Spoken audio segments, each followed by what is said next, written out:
পেয়ে গেছি খাজানা, হা হা ইয়াহু। আরে ভাই চল, এখন আমরা অনেক মজা করব।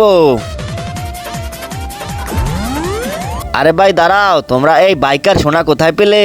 এইসব আমাদের এই এক জলপরা দিয়েছে, ওই নদীতেই থাকে। আমরাও চাই, যাও জলপরার কাছে গিয়ে চাও। চল ভাই।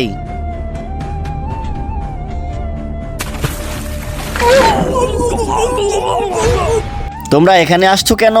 খাজানা আর বাইকের জন্য? তুমি যে ওই দুজনকে দেখেছো, ওদেরকে দেখে এসেছে। আমি তো ওদেরকে এমনি এমনি দেইনি, ওরা দুজন আমাকে সাহায্য করেছে, তাই ওকে আমরা দিয়েছি। ওরা আমাকে বাঁচিয়েছিল। তো কি হয়েছে, আমরাও এখন তোমাকে বাঁচাবো। যাও একটা কাজ করো, তুমি আবার বিপদে পড়ো, তারপর আমি তোমাদেরকে সাহায্য করব। আব্বে সালে ভাগ এখান থেকে। আরে ভাই এখন আমরা কি করব? এই জলপরাকে সাহায্য। আরে ওর তো কোনো বিপদই আসতেছে না, বিপদ বানিয়ে দেবো।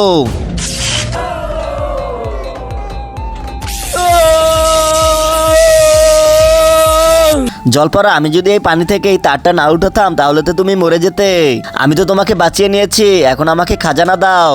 ঠিক আছে জলপরা, আর আমাকে বাইক দিয়ে দাও। তোকে কেন দেব? তুই কি আমার জীবন বাঁচিয়েছিস? আরে ভাই আমাকে তো বাইক দিল না। আরে ভাই তুইও ওকে বিপদে ফেলা, তারপর ওকে সাহায্য করে বাইক নিয়ে নিবি। এগুলা কি ছিল রে? দেখলেই বুঝতে পারবি। ওরে বাঁচাও বাঁচাও, কেউ আমাকে বাঁচাও, মরে গেলাম। কিন্তু তার আগে যদি তুমি মেয়ে হও তাহলে লাইক করো, আর যদি তুমি ছেলে হও তাহলে লাইক করে সাবস্ক্রাইব করো, আর যদি তুমি কিছুই না করো তাহলে আমি বুঝে যাব তুমি অন্য কিছু, তাই তাড়াতাড়ি করো। জলপরা, নদীর মধ্যে আমি বিষ মিশিয়েছি, তাড়াতাড়ি তুমি এগুলো খাও, না হলে তুমি মরে যাবে। কিন্তু এগুলা কি?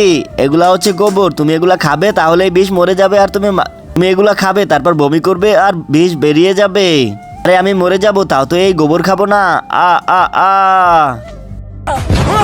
আরে তোর কারণে তো জলপরাই মরে গেল।